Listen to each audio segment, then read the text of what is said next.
รับมุมคักๆก่อนโอ้เอาถามมามันเรื่องหยังเนาะ แม่นบ่เอ้ยคอยหาเจ้า โอ้เอื้อยจันนะบ่เอ้ยพอได้ไล่นะ ดู เราบ่ได้หายเราเว้าซื่อๆเราบ่ได้หายเรา เจ้าให้ซื่อๆเจ้าคือให้แต่กินเล โอ้ ย อาจจะคือฮู้ นะ เจ้าคือ คอย ฮู้ เห็น โอ้ มาน้องให้ช้ ดู มันอันนั้นซื่อๆมันเป็นแบบคำถามที่หาคำ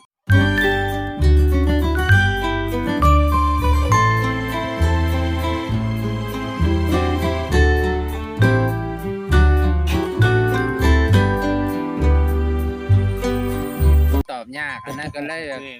แม่นเพิ่นถามที่แบบคำตอบที่มันตอบยากเฮาก็เลยระบายออกทางน้ำตานะที่จริงก็บ่ได้เป็นหยังดอกบ่ได้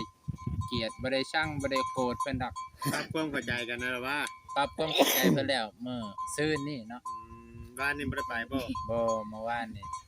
ข้าไปเมืองวานนี่ข้าไป คอย ค่อยนี่แหละข้าไปแปลงรถก็เลยบ่ได้ไปไสวานนี่บ่มีฮอดคลิปลงนะป๊าด พออ่านพอพอดะพัวจะไปใส่ คือว่าเกี่ยวกับ เออ ที่เข้าลำลูก เออ ำเกี่ยวข้าวน้ำลุง ไปแต่เช้าคือ ไปแต่เช้า จากมื้อได้ผัวไปเกี่ยวข้าวนี่3มื้อบ่3มื้อ4มื้อแล้วเนาะก็ได้4ช็อปเนาะแต่ว่ามื้อละช็อปแต่ว่ามื้อน่ะเนาะ เข้านี่ โอ้เป็นปั้นให้มือละสอบบ่ คอยดูตอนนั้น โอ้เพิ่นบ่ฮู้ว่าเพิ่นสิปั้นให้หรือบ่ให้ แล้ว ยังบ่แล้วโอ้ตั้งแต่เจ้าเอาขออภัยได้ถามคำถามเก่าตั้งแต่เจ้าสอกมื้อนั้นน่ะข่อยก็บ่ได้เห็นหน้าอยู่เลยเด้ ใช่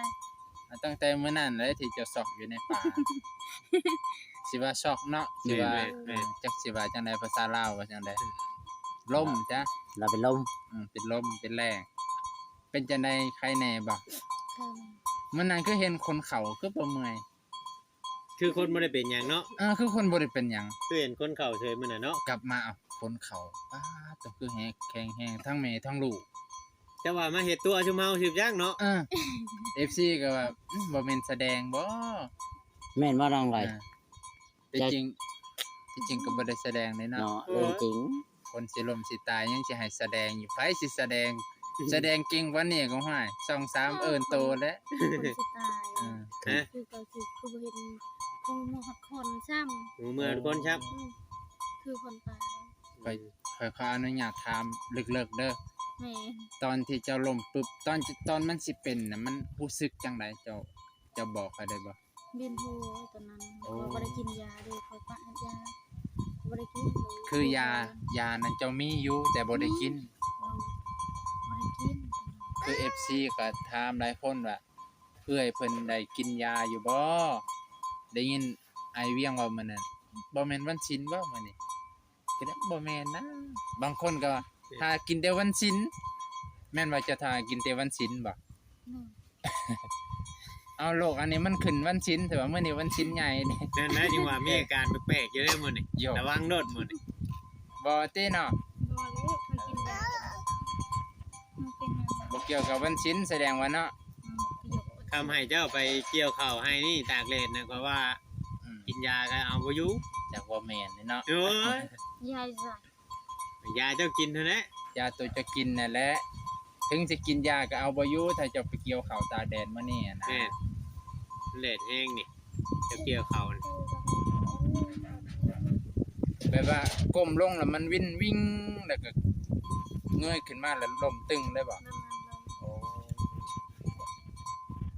ใครแต่บุญเพลงไปมื้อนั้นโอ้3คน YouTube เฮาก็ ฉันน่ะแม่นพอแห้งเนาะมีแต่นั่งโชว์กันเฉยว่าคือบ่มาจักเทื่อบ่เท่านั้นแหละเฮาเนาะ อันบ่แม่นต้องเว้าคิดว่างูครบผู้นี้บ่งูก็แม่งงอดด้วยขี้เข็บ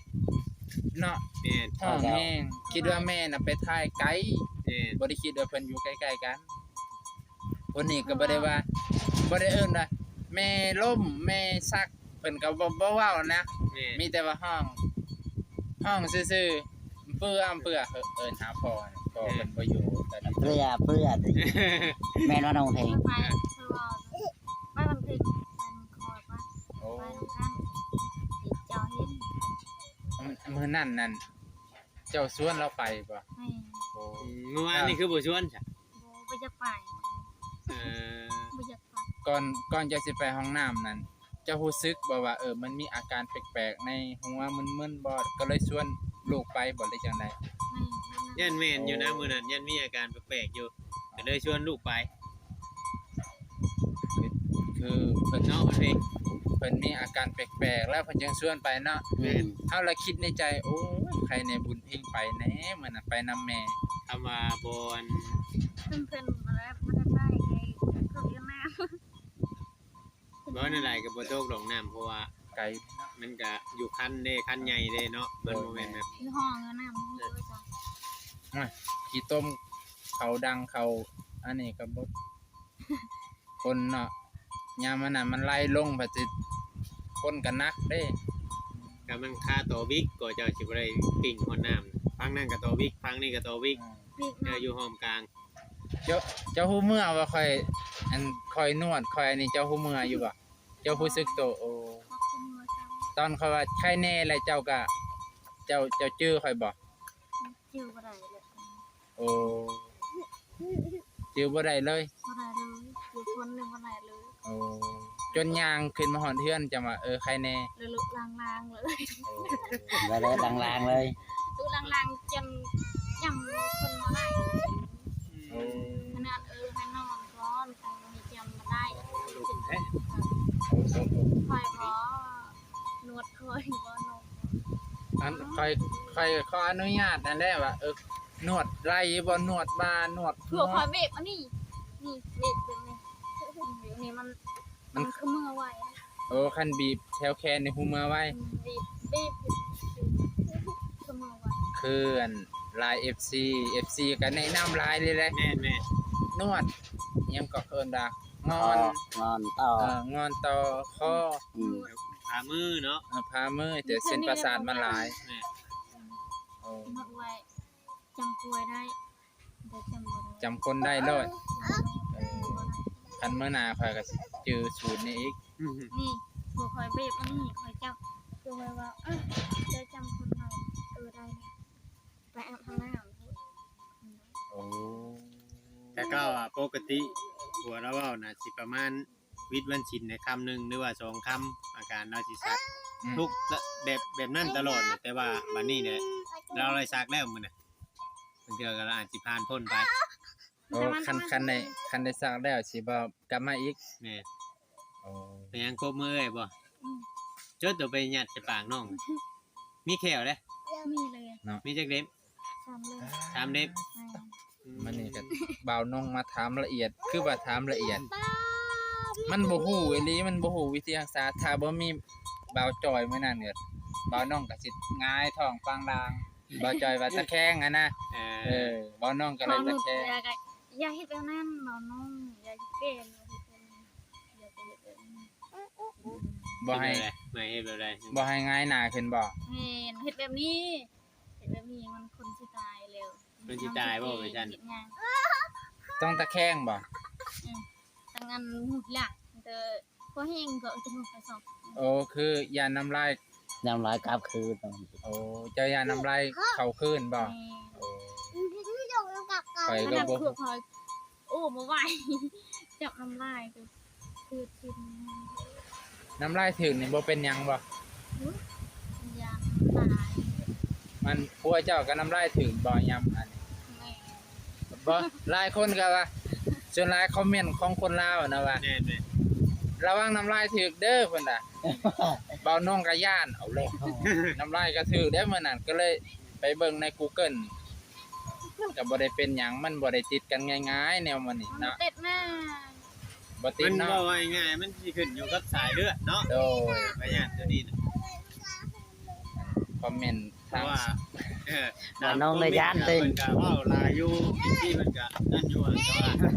มันสิขึ้นอยู่กับสายเลือดนี่ โดยถึง เดือดบุหรี เวียดอย่าง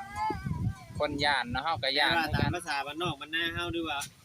คนลาวเฮานี่ก็บางเทื่อบางทีก็เพิ่นสิว่าเป็นกรรมพันธุ์ โดย กรรมพันธุ์นี่คือสิว่าลูกแม่หนึงนี่อาจจะมีผู้หนึงคำผู้หนึงเคยเป็นแหละอาจจะมีผู้หนึงเป็นคือกันนะเป็นแบบนี้นะ ถ้าคือลูกเอ้ยลอยนี่มีสิทธิ์บ่ อันนั้นตามที่ว่าคำที่เราเคยเห็นในบ้านหรือว่าผู้เฒ่าผู้แก่เพิ่นเว้าเนาะบ่เจอเนาะ อืม ก็อาจจะมีผู้หนึง แต่บ่ฮู้ว่าผู้ใดดอก เออ แต่ว่าอันนี้เฮาก็บ่ได้เว้าแบบว่านั่นนี่ดอก บ่ได้ให้ไป แต่ สิ ว่าตามที่ว่าเฮาเคยเห็นแต่ก็เคยที่ว่าได้ยินผู้เฒ่าเพิ่นเว้ามา โด เดิ ย นมวยเบิ่น เรามา โดย คือว่าคุมื้อนี้น่ะโลกตัวนี้น่ะขึ้นมาใหม่นี่สิบ่ค่อยอยากมีนะเพราะว่าเพิ่นเขาเจ้ากินยากินหยังเนาะบ่มีฐานะแน่เนาะ พวกเขาฉีดวัคซีนน่ะเนาะ ถึงมาว่าคือนั่งลอยนี่ลูกแล้วนี่จักสิครบบ่ครบยา อ๋อถึก ได้ฉีดอยู่บ่น้องหลาย ฉีดอยู่บ่ สิเนี่ย ฉีดยาลูกเจ้าแต่ยังน้อย มันเพ่งสิ เจ้าผูกบุญมีเด้ เยอะ ฉีดอยู่บ่ บ่ได้ไปห้องหมอ ต้องไปฉีดได้ ฉีดยาให้ครบเนาะ โดยถึกคือ เพราะว่าถ้าใหญ่ซำนี้แล้วนี่สิบ่ครบเพราะว่าเขาก็ฉีดไปตามอายุเด็กคือกันได้อันเรื่องยานี่ก็ถ้าว่าอายุเฮาซำนั้นซำนี้แหละเขาก็จะเปลี่ยนยาเพราะว่าเขาจะเปลี่ยนยาตัวใหม่ไปเรื่อยๆแพทย์หมอเพิ่น โอ้อยากบ่แม่นเองแต่พยายามฉีดแล้วนี่ก็มันก็สิบ่แพงที่ยาเด็กน้อยกับเราอาการว่าแม่มีโรคประจำตัวแบบนี้เนาะ แม่น เขาก็สิจัดวางยาให้ถือนะครับพี่น้องกะยานคือไปถามเอ้ยแดงมันนั่นเบาน้องก็เลยไปทางพุ่นเอ้ยแดงว่าเอ้ยร้อยนี่เราบ่ได้เป็นแต่น้อย เรามาเป็นช่วงสาวเพิ่นว่า ๆเป็นซักนี่บ่ แม่นช่วงสาวๆตอนน้อยน่ะบ่เป็นเพิ่นน่ะก็เลยบอกโอ้จังซั่นเขาเจ้าว่าอย่าไปใกล้อย่าไปเล่นน้ำผู้เดียวเด้อบ่แม่นนอนฮ้อนแล้วไปเล่นน้ำโอ้ยมื้อนี้ฮ้อน ยังดีเลยถึกช่วงเราไปสอนกับลูกน่ะช่วงฝนตกน่ะไปสอนน้ำสอนปลากับลูก อืม ทำเป็นช่วงนั้นน่ะเป็นเรียบร้อยเลย อย่า บ่แม่นเรียบร้อยดอกมากินยาแล้วมันเป็น คันเป็น โอ้ยเจ้าอย่าประมาทเนาะ แม่นแหละ เรื่องนี้น่ะมันเกิดเจ้าลืมเจ้าเองคนสติบ่ค่อยอันนั้นอยู่แล้วบ่แม่นว่าข่อยเว้าหรอกนั่นเกิดเจ้าลืมเจ้าว่าเจ้ากินยานี่เจ้าไปช้าชนปลากับบนเพลงซะเนาะ แม่น เอาแล้วเอาบ่ได้ไล่เด้น้อยๆนี่ ไอ้ทีมซื้อ แต่มื้อนั้นเราก็ยังเครื่องเล่นออกเครื่องเล่นเข้าอยู่เนาะเราย่อบ่ไล่เจ้านัก จะได้ย่อแม่อยู่ว่ามื้อนั้นเลยเห็นแม่ล้มละหายเลยหายเลยเด้เนาะอ่าคือบางอันนี้ก็อย่าประมาทหลายเนาะ แม่น บางเทื่อมื้อนั้นบ่มีแนวกินใช่แหละ โอ้ย บัดบ่ได้กินยาบัดโอ้ยบ่มีแนวกินไปหาแนวกินกับบุญเพ่งไปเล่นน้ำเสีย เอามื้อนั้นว่าเห็นเพิ่นได้ปลาซิวมาแกงรสว่าไปสอนปลากับบุญเพ่งว่าโอ้ตัวนั้นแหละแห่งอันตรายลงน้ำ ๆอย่าไปใกล้น้ำ ถึกอ้ายว่าถูกต้องที่สุด คือบางคนก็มีแต่ว่าตำหนิติเตียนลอยๆว่าเพิ่นอยู่แต่เฮือนกันนี่แหละเพิ่นมีโรคประจำเนาะเพิ่นก็บ่กล้าไปไสบ่กล้าไปผู้เดียวบ่กล้าไปลำพังทำซาอันบุญเพ่งใหญ่ก็โอ้ย ลูกประจำหนึ่งมากับลูกน้อย แม่ ปูนี่ก็ยังเอาน้องยังบ่กุ้มซ้ำ แม่ เบิ่งนะ นี่แหละพี่น้องวันนี้บ่น้องกับมันถามเอ้ยอันร้อยเพิ่นก็ถามมาสิ่งที่ค้างคาใจเรื่องอันเพิ่นว่าเพิ่นให้บ่น้องที่จริงบ่ได้ให้ดอกเพิ่นแค่ถามสิ่งที่เพิ่นคองคาใจนั่นแหละ เพื่อนไป สิ่งที่เพิ่นต้องการแต่บ่น้องก็บ่มีให้ ลืมกระเทินว่าว่าน้องก็ทายยังอยากเติมมึงแล้วจะไม่ถ่ายก็ได้เอาตัวถ่ายจองบ่อีกไหนถ่ายปลานางเด็ก บ่ เธอถ่ายตอนรวมประเอาในถ่ายเนาะอันนี้ตัวมันพระ เออ วัน แล้วว่าจังซั่นบ่อันเจ้าไปหาเราบ่เรามาหาเจ้า คนรู้ โอ้ โทรหากันบ่ โอ้ คือไม่ให้เงินสิหายโอ้ยไปถ่ายละหลายถ่ายให้หยังมีเงินบ่มีคำมีเงินถ่ายแน่หายเท่านั้น โอ้คือเพิ่นนั่น ขนาดอันนี้ได้ขนาดข้อหาน้องเนี่ยเพิ่นก็ยังย้ำว่าบ่มีเงินบ่มีคำให้จักสิทายไปเฮ็ดหยังอ่ะนะเพิ่นโอ้ วันนี้เราต้องไปถามความจริง